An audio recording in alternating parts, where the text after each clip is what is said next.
Welcome to the Audiobook Lovin Series, a month-long event celebrating the authors and narrators that bring romance stories to life. Listen along as Viviana, Enchantress of Books, interviews your favorite writers and voices, share special guest posts, and stay tuned for some special information at the conclusion of the episode. Hi, everyone. Today I have the pleasure of chatting with guest narrator, Alan Carlson. Welcome to the Audiobook Lovin Series, Alan. How are you doing today? I'm doing great. Thanks so much for having me. I'm excited to chat with you and get to know you better. And with that said, why don't you tell us a little bit about yourself, how long you've been narrating, and how you got started? I started narrating in 2018. I think I did 2 books that year. It was one of those things where I kind of fell into it backwards. I was in radio for about a decade or so. And when I met my wife, I realized that radio wasn't going to pay the bills. So I had to get out of that. And I kind of fell through a whole bunch of different things. And eventually I was in a position where I was building a storage facility with a partner. And long story short, that did not work out between me and the partner. And I realized that I was in my 40s with no resume and, really no more interest in being a businessman. So I figured I needed to get back into doing something creative. And as luck would have it, at that exact moment, Johnny Heller was offering an audiobook intro course in Toronto. I'm in Saskatoon, which is like 5 hours north of Minot, North Dakota. And so I hopped on a plane and headed out to Toronto and did that workshop with Johnny. And that was sort of the start of my passion for it, I guess. I've done about 60 books to date. Mostly since about 2020, I got serious about it. So, yeah, I think everybody around that time frame. I wonder what's been going on in the world. You know what? I was so lucky because I'm not an actor, right? Or I shouldn't say that anymore. I'm not a trained actor. I got into this thinking that, you know what, maybe I'll get by on just the strength of my voice. And I thought naively that I would do mostly nonfiction. And I just got really lucky that I started getting my confidence and catching my stride right before the pandemic hit. So when all these new amazing actors were trying to break into audiobooks, I already kind of had a bit of a leg up. So I didn't notice any sort of decrease in or increase in competition or decreasing the amount of work available. I just kind of slowly kept, doing my thing and progressing. I was very lucky. Yeah, no, I think that even though there's more and more narrators and it's just a thing that's going to continue to grow, there's way more books out there that need to be into audiobooks than there are you guys. So yeah. I think you guys are covered as far as work concerns. It's just a matter of finding that sweet spot of getting together with the when you audition and then have to check it out and things like that. Yeah, the roles. There's so much more acting involved in this job than I had originally anticipated before I had done it. And so the premise of all these amazing stage and screen actors who suddenly couldn't, be working outside of their house, it was scary for a moment back there in like 2021. Or I guess when did the pandemic start? Was it 2020 or? Yeah, I think 2020. It all seems like it's been going on forever, right? Yeah, it does. But, it's like, I know many introverts like myself have not been too bad as far as having to stay indoors and not people.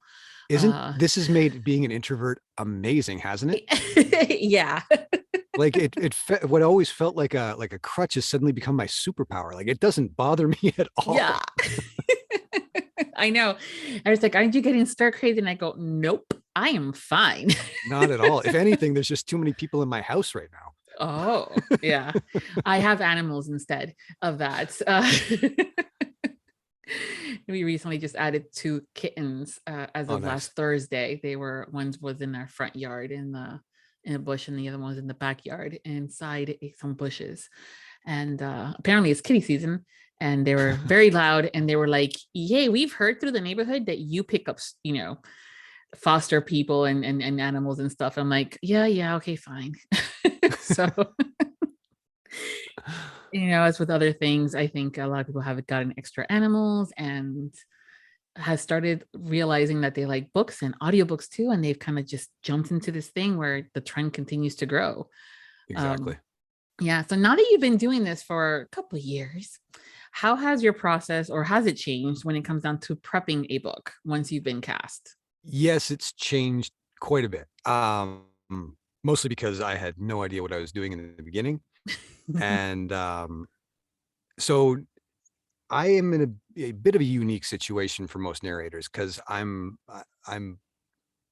diagnosed dyslexic. I say that because it's pretty minor compared to what some other people go through. But so when I get a book that's of any kind of length, if it's short enough, I'll do it myself. But if it's if it's longer than say 4 hours of recording time or of finished hours, I hire out a prepper to do all my research for me. So that way I can just read the book and focus on the acting decisions, and she comes up with all my place names and weird word pronunciations and all that stuff, so I can just kind of just focus on what I do best and let her worry about all the research, which she does amazingly at. So it saves me some time that way. I know some narrators do a lot of like color coding and pencil marking, and the irony is when I was in radio and I was producing commercials, I made everyone pencil mark, and now I don't do it at all. But again, we were talking about crutches that now seem like superpowers. Because of my dyslexia, I I feel like it actually helps me be a narrator because I can't be disengaged from a book or I just completely lose my spot. So when I'm performing, I have to be right in it. So I feel like it makes the acting decisions a little bit easier, if that makes any sense. Yeah, no, I think it's because of the fact that, like you were saying, you have to, focus extra to make sure that you're not like, ooh, squirrel. Exactly. Shiny. Have I recorded this same paragraph 4 times? I can't tell. I know, right? I mean, it's bad enough when the pickups come up that you have to go back, but heaven forbid that you're going, wait, what? And I know what that's like too. And I'm like, that's when I'm like, I need to put the book down because I was tired. Right. When I'm like, wait, didn't I just read that, or was it a movie? Time to go to bed. Not having that one more chapter conversation, that's for sure at that point. Yeah. Now that you've been doing this as long as you have been, do you have any sort of routines prior to you recording, like for your vocal warm-ups or things like that, or anything like superstitious? I really should. I do have some, but I'm not very good at doing them all the time. One of my favorites is I do something that's called the announcer's test. I don't know if you ever heard of it. No. What's that? It's a series of kind of vocal exercises and tongue twisters that there's a bunch of them. But if you go back into like the 20s when radio was just starting and like any schmuck off the street would come and say, "Hey, I got a nice voice. I want to try it." They would give them this announcer's test to kind of test their diction and their memory and their ability with big words. And then who was it? I think it was Jerry Lewis had one that he used to do all the time, which is the one I do. And so the idea is you do 10 lines of text each time you do. So like you do line 1 and then you do line 1 and line 2. And then by the end, you're doing line 1, 2, 3, 4, 5, 6, 7, 8, 9, 10. They get progressively harder and longer, and you're trying to get it all out in one breath. Oh boy. Yeah. I think if I have the wherewithal, one day I'll make like a Instagram story or a TikTok or something about it. But that sounds like a lot, and especially then having to memorize. It only takes about 3 minutes, and I keep the script in front of me, but by this point, I mostly have it memorized. Yeah. Okay. Yeah, I would hope so too. And then I do some facial stretches that no one should ever see because they just look at you. Yeah, to get the mouth moving, right? So it's not the jaw stiff. Yeah. Yeah. I do one that's called Lion and Mouse, which is exactly how you would imagine it. And it just looks freaking hilarious. Perfect for TikTok. Exactly. Yeah, and those videos keep getting longer and longer and longer. I just got my notification saying, "Hey, you could do 10-minute videos." And I'm going, about that. Yeah, no. So TikTok's one of those things that I actually feel bad because I have I don't know, like I have like 100 followers or something on TikTok, and I've never once done anything with it. I don't feel like I deserve these followers at all. But my good friend Kimberly Weatherall suddenly, like, she got onto TikTok and she started doing the literary man shaming, which is hilarious. Oh yes, I love that. And she like suddenly got like, I think she's at like 50,000 followers or something crazy like that. She gets interviewed by like MSNBC. So yeah, no, I know I need to do more with it, and she's an inspiration. But yeah, Well, it's just I've there's a been lot, there's so much, right? and you kind of have to figure out, okay, do I hang out with the kids or do I try to do this TikTok? Do I do the audio that needs to be done prior to the deadline, or do I play with the dog and the kids, or do the TikTok? Okay. It's just Exactly. all these little things. And at the end of the day, we much rather have you play with your kids and hang out with the family and also get me my audio on Exactly. time, and everything else can just wait. Yeah. I've And been then if you have told, a pseudonym, then there's like twice as much, right? So oh yeah. Or someone like me that manages accounts for other people. Yeah. you do that, because Yeah. we might have to trade Oh, information at the end of this. yeah, perfect. Yeah, it's great that you mentioned the prepper, because I think that a lot of narrators do the work all themselves, but they also sometimes get to that point where they'll hire it out. And also knowing your strengths and weaknesses is key. And I've always been a high proponent of, if you don't have to do it all yourself, go ahead and hire someone. Yeah. And as long as you have a good relationship and they're not fucking it up, you're fine. It's tough though when you Yeah. first get into this, because if you start off with like ACX and all you're doing is royalty shares, and you're seeing like your $30 a month royalty payment come in, because the first couple you don't know how to pick them. And then the idea of hiring someone at $100 or 100 whatever dollars per finished hour on top of that just seems like, why? But I think you got to kind of get in the mindset of, this is a business and you need to invest in yourself first. And then, Yep. yeah. Thank you. And then once you start farming out the stuff that takes you forever and you're not especially good at, then you notice the money start coming in faster, and the quality go up, right? Absolutely. Yes. I think that that's something that they've noticed for the narrators that I know that have hired things out, whether it's a website stuff or social media stuff or prepping stuff or even editing. They have a quicker turnaround time when it comes down to providing that finished file in audio, Absolutely. Yeah. and able to manage their time better. So they're actually picking up more books and having a work-life balance, which I'm still learning what that looks like. But it's everybody does things differently. Authors are infamous for being control freaks, and when they hire people, sometimes it's one of those, the micromanaging happens, or until you can prove, like, listen, I got you, girl, I got you, I know this is your baby, it's okay, it's in good hands. And then it kind of gets easier. But yeah, it's a lot at first. When you're first starting, you're going, am I even good at this? Heaven forbid having to figure out who to hire. So Yeah. but I'm still glad that you mentioned it, because it's a good thing to kind of know that maybe later, not right now, but maybe later I'll get to hire someone to do XYZ. That's like Exactly. additional goals. Yeah. For that. How do you go about deciding what the characters are going to sound like, and their tones and the cadence and things like that? There are probably people much better at answering this question than I am. I tend to wing it a little bit in my initial read through. A lot of the times the descriptors are there in the text.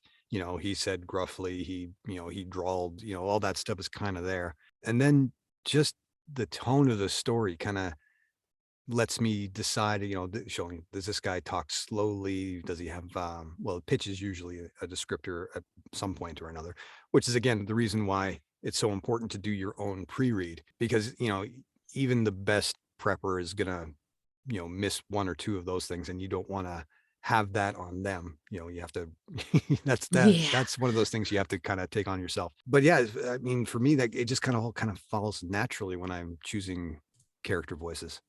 Okay. Yeah, it's my thing is always when the author, and I swear to God they do this on purpose, is when they get all the guys or all the girls in a room together and they're all talking. Oh, I did a book probably 2 years ago for Pink Flamingo, and it's a great book. I really enjoyed it. It was a romance called, oh man, I'm just blanking on the name right now. 4 Weddings and a Swamp Tour, I think. And it was set in the bayou.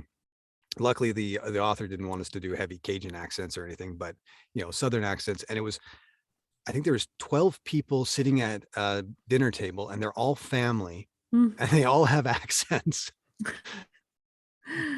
And just Yeah. trying to keep track and differentiate each of them was that was a challenge. But it was, I mean, it's a great book. I really enjoyed it, and it was the right challenge for me at the right time. So that was fun. My first book was way more challenge than I had anticipated. So it's kind of fun when you see your progress and you get to one of those things and it doesn't seem as terrifying as it did the first time. Right. You're like, I got this. I've done Yeah. 12 before. Give me Yeah. 25. Like I said, I really do think sometimes that the authors are like, ha ha ha, evil laugh. And they do Well, that. there's that famous J.K. Rowling and Stephen Fry story, right? Where Yep. she intentionally put Harry pocketed it. I can't even say that into the book, into every single book. Yeah. Well, we all have to have our little fun here and there. You were talking about, you mentioned the Louisiana accents, and listeners, it's particularly in romance, are suckers for accents. Mm-hmm. What is your favorite accent to perform? I always enjoy doing a Russian accent. I just find it kind of fun to kind of, slip into that like kind of guttural glottal stop. I and Irish accents are fun too. They just they're easy. The problem with an Irish accent though is once you've done one in a book, it's hard to break out of it. You kind of have to stop the recording and reset just so you can get out of it. I just did a book. It was a theological thriller where it takes place in Rome, and there's all these different, priests from around the world, and one's from Ireland, and one's from Portugal, and one's from Italy and France, and so and they're all having conversations, trying to go back and forth with those accents. Once you get to the Irish one, then everyone starts to be Irish. Yeah, that's one that gets stuck. That's for sure. Yeah. What about the opposite? What's the hardest for you to perform? I feel like British accents are my kryptonite. I'm usually pretty good with accents, but I don't know if it's it's just a confidence thing maybe, because I feel like with British accents, or at least we've been led to believe that there are a lot of people who can pinpoint a British accent to like the block they grew up on. And to me, that's just so intimidating, right? Like Yes. I can fake my way through like a Polish accent or a Dutch accent or something that most people would just be like, yeah, that passes. But when it gets to like, the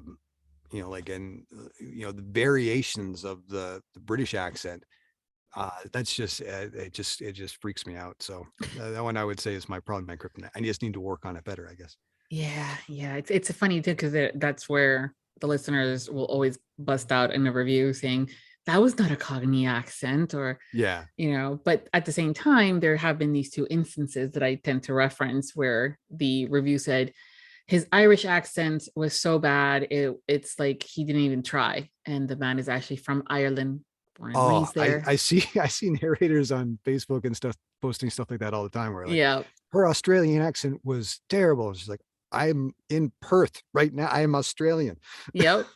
And the same one happened with the British one. It's like, oh, his British was so awful, so unbelievable. He was born and raised in London, and grew up in England, and I think has been living here in the States for a couple of years, like maybe 10, but he still has that accent, that's for sure. Yeah. But so I always take it with a grain of salt. But I know it's important to the authors and the readers and the listeners too, because they recognize like a Texas accent versus Georgia versus Savannah, or Atlanta. It's all different. You know what I've noticed though, and this kind of goes again directly against what I was just saying with the British accents, is that I don't think people notice as much as they think they do. I think what they really want is for the voice actor to be committed to the character and Yeah. not rely on the accent. And once you get past that point, they're willing to give you a little rope. Yeah. Right? Like I do okay with accents. I don't think I'm a master by any stretch, but I don't really get bad reviews on my accents. I think just because PJ Oakland, who's a very well known and respected audiobook coach and performer, he's amazing. He goes by Dr. Dialect online, and one of the things he says is, commit, don't comment. So Yep.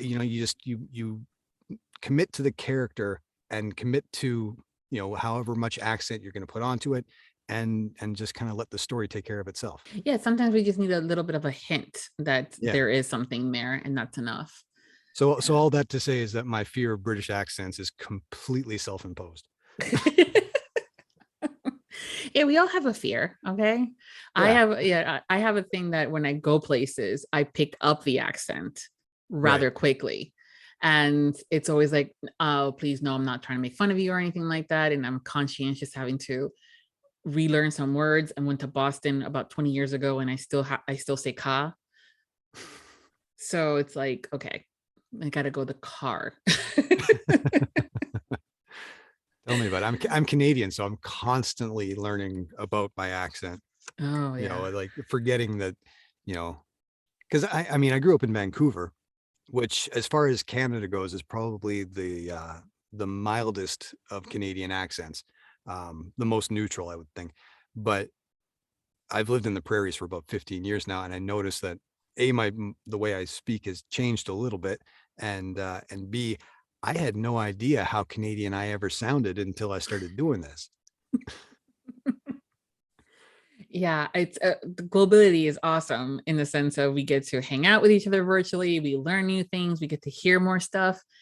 But that's also some things too that we're like, oh, I did not realize that I say that word specifically to that region and things like that. And then I've also have it where someone said, oh yeah, he's from Canada, and I'm like, how'd you figure that out? And I'm like, oh, it's how he said his about a boot or something like that. I'm like, I was not even paying attention to that. So I'm like, I wasn't on the job listening or anything like that. I was just like talking. So yeah, it's a fun thing though. Like accents are fun. Yeah. My friend Steve Campbell's been doing a thing on TikTok where he breaks down the difference between words, that the way the Americans say it and the way Canadians say it. Oh because yeah. a lot of times we kind of up here we kind of default to the British pronunciation. Yes. Weirdly. So yeah, it's a great series. Yeah, no, he's hilarious. I got a chance to talk to him for this June series, and that's one of the things we're talking about was like, I think it was like Tintillaeus and Tintinius and stuff like that. It's like, and capillaries and capillaries. Yes. And I'm going, I'm not going to be your girl for that because I'm a mutt and I have bilingual and of different countries. And so, no, there's like 15 different ways to say the same word. So, and I'm not going to be your, yeah. So, it's just whatever you tell me how to say it, I will say it. That's as far as it goes. There are many different types of characters in all these books that we've listened to and that you guys have narrated. And that's, sometimes dependent on the genre, but at the same time, there's always, a happy guy, a sad guy or stuff like that, or the billionaire. Is there a favorite type of character that you like to voice and play? I don't know if it's a favorite, but the ones I tend to get the most are the kind of gruff alpha when I'm doing a romance, or the the kind of troubled detective who just doesn't give a fuck. Those are the kind of roles that I tend to get the most. The guy with a little bit of a chip on his shoulder. Yeah. Something in your voice, huh? Yeah. just enough grit to keep me hired. That's yep, that's how we like it. Is there a genre that you like, it's a favorite for you to perform in? I don't know if they're like, I enjoy doing the mysteries and thrillers and kind of like the mild horror stuff, because that's what I would normally read. I haven't done much in sci-fi. I think I would enjoy it. Not because not because I read a bunch of sci-fi, but just because the few, I shouldn't say few now. I've listened to a whole bunch of sci-fi audio now, and I think I would enjoy performing it. And I think I would enjoy. I've done one kid's book. Actually, I've technically done two kids' books, and those are fun. Those are I would love to do more of those too. Yeah. Yeah, it's interesting how many people don't think that children's books are a thing in audio, and they kind of forget that there's like middle grade and then the young adults, which is a little bit getting into the other things, and it's fun. I know that there's a lot of different narrators that either do it under the same name because they don't care and it's not a big deal, or they'll use different pseudonyms depending on how much romance they've done, or if they've done anything specific, like a lot of horror. Because the Right. last thing you want to do is Google your favorite kid narrator. Bust out with like, "Mommy, what's that word?" I only started doing a pseudonym just this year, and only for some of the more explicit, yeah, I'll call it romance, but I don't think these are romance. So The some of erotica. the more erotic, yeah, for the more erotic stuff that I've done, I've only started using a pseudonym this year, and not because I really cared or I thought it was going to be, impact my career in any way. But my wife begged me to, just because she doesn't want our kids to get to be like 14 and have their friends look me up and be like, "Whoa." Yeah, I was listening to this book and I could have sworn it was your dad. Yeah. And he was saying the filthiest stuff. I mean, I liked it, but damn. Yeah, that's definitely one of the many reasons that are out there for using pseudonyms, is the family and the kids, and having them come across, or like you were saying, the friends. So that's like the worst, but at the same time I'm going, that'd be kind of funny. Talk about messing with your kids, but it's okay.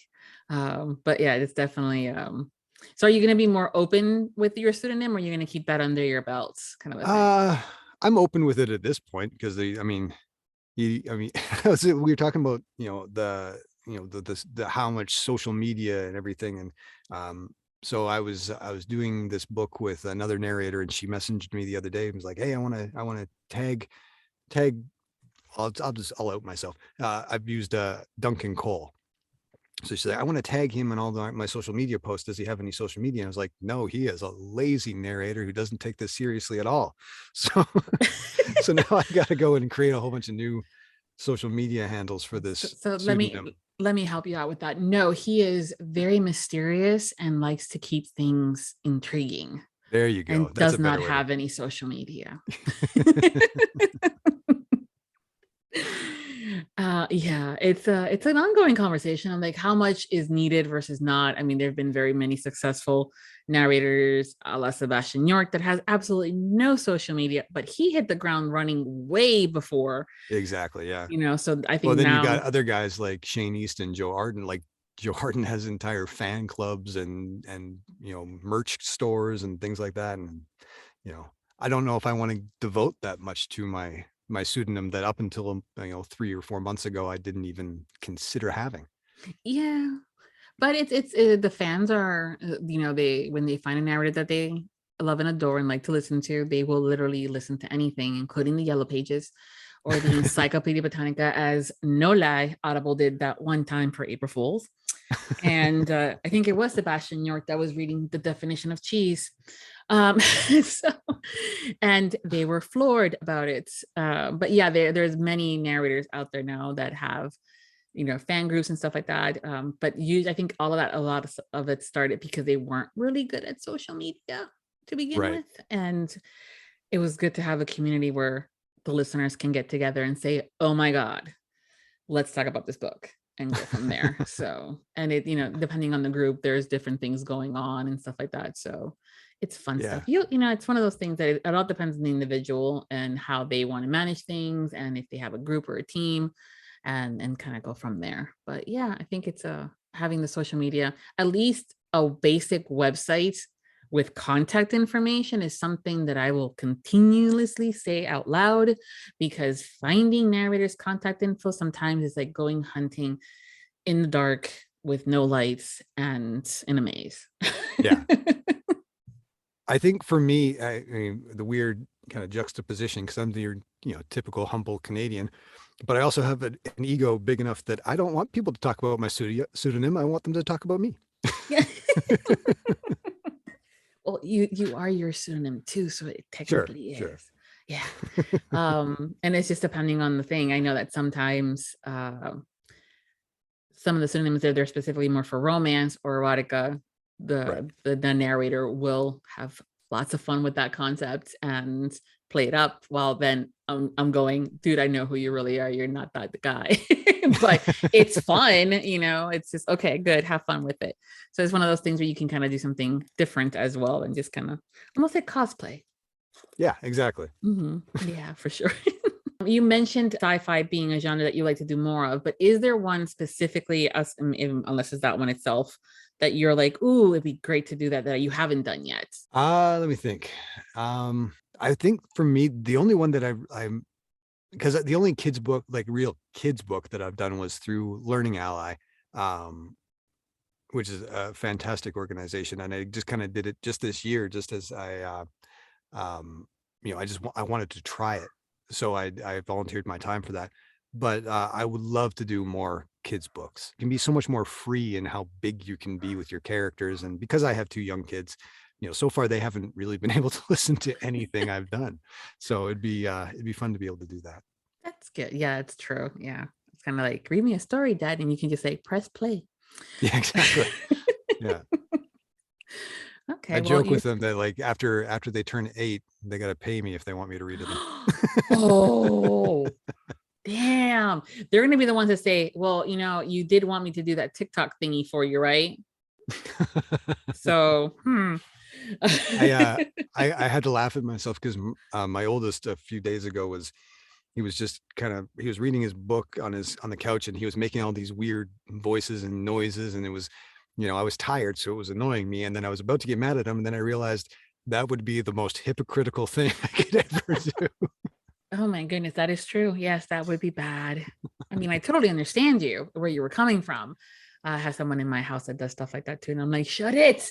But yeah, but at the same time, though, I think it's cool that he knows that could potentially be a job for him in the future if he wanted to. Because when I was growing up, the idea of being like a narrator, a photographer for books, or anything that to do with that was not even a discussion. We were always told things like teaching and doctor and dentist and all these other professions. And I'm like, man, I could have been a photographer for some of these really good sexy cover models. Okay. Graphic artworks to do the design and stuff. Same thing with the narrator. I'm like, yeah, probably would have taken a couple more diction classes and could have done that, but okay. So it's good. And I'm glad that people are having those conversations now where you don't need to go to a 4-year institute to get a degree in something that you're not happy in, or just because they'll pay the bills, but you have other options that, like, reading books out loud and getting some training and coaching to learn some other things. And there you go. So I'm also glad that you mentioned that you have gotten some coaching with John and why can't I remember Sean Pratt. I was thinking Scott Bratt for some reason. I'm blending my coaches. Sorry, guys. Love you. In the last year, I've done a lot of coaching. I probably spent half of my income on coaching in the last year. I've done coaching with Joel Frunken and Sean Pratt and Johnny Heller, and just and then just a bunch of webinars, and I'm constantly trying to kind of reinvest in the craft and be the narrator that I hope to be. And yeah, and I'm a huge proponent to anyone who asks me about getting into narration. You got to invest in training. It's so important. Yeah. And you learn tips and tricks of the trade.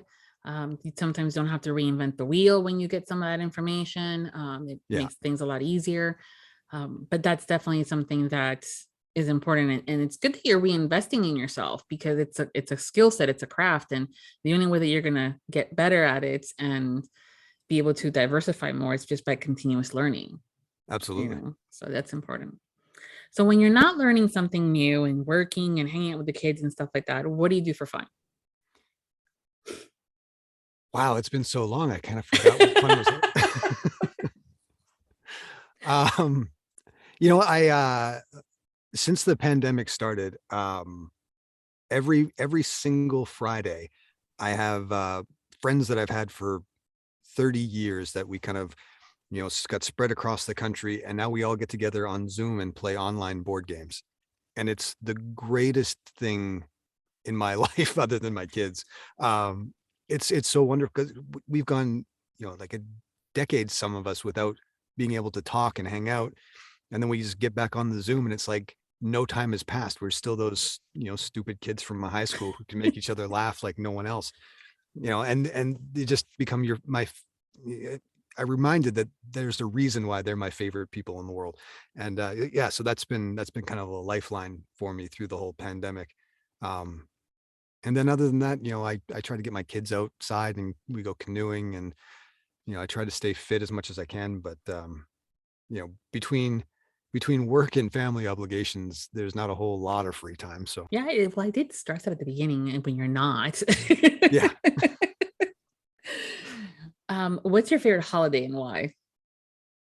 Thanksgiving, hands down, because I mean, sure, Thanksgiving has some problematic history, Just a tad. but but I feel like, like I'm pretty non-religious, and that's the one that I just feel is the most family centric. There's not a whole lot of stuff behind it that's that makes it kind of heavy, or there's not, you don't have the whole gift giving thing, and it just feels like, for me, that's the one that I love the most. It's just all it is an excuse to get together with family and have a great big meal and enjoy each other's company, and that I appreciate. Canada does Thanksgiving differently than, as far as different dates than the Yes. States, right? When is Yeah. yours? It's in October, the beginning of October, Oh, which is right yeah. around my birthday, which maybe that's another reason I enjoy it. True. Yes. Yeah. Double, cool meals. And what's your favorite meal to do for Thanksgiving for you guys? Like favorite thing to make? Yeah. Well, I'm the cook in our house, so I do everything. I do the turkey and the potatoes and the stuffing and the Like from vegetables. scratch? Yeah. Nice. Yeah. Yeah. So your basic traditional turkey, mashed potatoes. Oh, nice. Yeah. Yeah. I mean, there was a couple of times I went out to visit my parents, and in lieu of making, two elderly people a giant turkey, I just did a ham or something. But yeah, usually it's the turkey and everything. Yeah. Yeah, it's fun to do the cooking and stuff like Yeah. that. And then as the family gets bigger, different tastes and stuff like that. And so I'm like having to do okay, someone doesn't like turkey, but they don't like chicken. So I'm like, okay, I'm gonna get the ham. Yeah. You're far more accommodating than I am. I'm like, I'm making it, you're eating it. That's it. I've become that girl. I'm all for, because I am an identical twin, and I have an identical twin sister. It's very much you really? Yeah. And so Wow. growing up, it was always like, oh, so if you like blue, I mean, she likes blue, or she likes this, then you like that. And I'm like, no, no, we're two different people. I mean, we look alike and we sound alike, but we're not. So I try to give everybody that individual attention. That makes sense. Yes. Yeah. So, but at the same time, I'm going, I still got time for this shit. So there might be slight variations and not that deep anymore, but as I've gotten older, but it's still fun. So in October, you guys have Thanksgiving. Yeah. Fun. Gives you a bit of a longer break, I think, in between the holidays too, because ours is like Halloween, Thanksgiving, Christmas. Right. Going, like, yeah, as soon as you guys hit like Thanksgiving, it's just, it feels like from, mid-November all the way through to the end of the year is just holiday season. Yeah. Well, see, I'm not sure how it is up there where you're at, but where I'm here in Florida, I think it's about August when we start seeing the fall decorations come out at the stores. And every year it gets earlier. And heaven forbid that you don't grab it then and there, because when, fall actually comes into play, they already have the Christmas stuff out and there's no longer fall. So you're like, damn it, they should have gotten that, fill in the blank. Yeah. Well, and living in a northern climate, all of our stores seem to be dictated by what your guys' seasons, right? So, the snowblowers come out and say, no, well, actually that's a bad example, but say the summer wear comes out in April, which is like 2 months early for us. And by the time we want to get it, it's all gone. We feel like we're a season behind almost. Yeah, no, it's the same thing here. When it comes down to those things like, summer vacations and things that are specifically geared to something like spring break or whatever. And I'm like, just get it now, Viv, just get it now. Just also remember where you put it. So when it's going to be used, you can actually do it and use it. That's the next part of the conversation that happens after you buy it. What is the song that you have to sing along with no matter where you're at when it comes on? Just one? Or give me as many as you like. I was a rock and roll DJ for a long time, so I'm kind of, I don't know, I feel like I'm kind of predisposed to singing along in the car. But so far, my kids are young enough that they are not super embarrassed by it. But yeah, any Elton John that comes on, I'm singing that. Any Nirvana that comes on, I'm doing my best to sing that. You know, I have no shame when I'm singing in the car. Yeah, but it's when you're at the grocery store and that song comes up and you're like on aisle 9. Or in my case, it's always like right by the freezer section for some reason. And then that song comes up and you're like, damn it. And then you start, shimmying your shoulders. And then you're like, you start, and I'm like, I'm in public. Fuck it. Anyways. So far, at least I'm either completely unaware of myself doing it, or I haven't caught myself singing along in the grocery store. But okay. Yeah. Those are also going to be fun moments when the kids get older, just to mess with them, by the way. Oh, for sure. Yeah. There's got to be some perks to the parenting. No, that's the only reason I had kids, so I can mess with them when they get older. Yeah, those are fun times. And yours are young. So yeah, you got some time there to start thinking up of some good ones when they get older. Start recording them now. I'm like, I'm going to use this when you like start dating and they come over. Yeah, that video is going to come out. They're like, no. And I'm like, what? Remember that next time you start giving me attitude. You work with words all day long. What is your favorite word? Not to be confused with your favorite curse word, because that's the second part of this question. So what's your favorite word? Oh, man. I mean, the favorite curse word is easy. Favorite word, man, I don't know. I don't think anyone's ever asked me my favorite word before. Yay. You know what? It might be the same word. It could be. I think it is. Okay. Yeah. So the curse word would be then? It's got to be the F-bomb. Yeah, it's fuck for sure. So Josie Kurtz, I did a book with her for Pink Flamingo, I think 2 years ago now. And she's also a director. And we just did a book together where she was directing me. And by the end of it, I asked her, I'm like, out of everyone you've worked with, have I dropped the most F-bombs? And she said, oh, by far.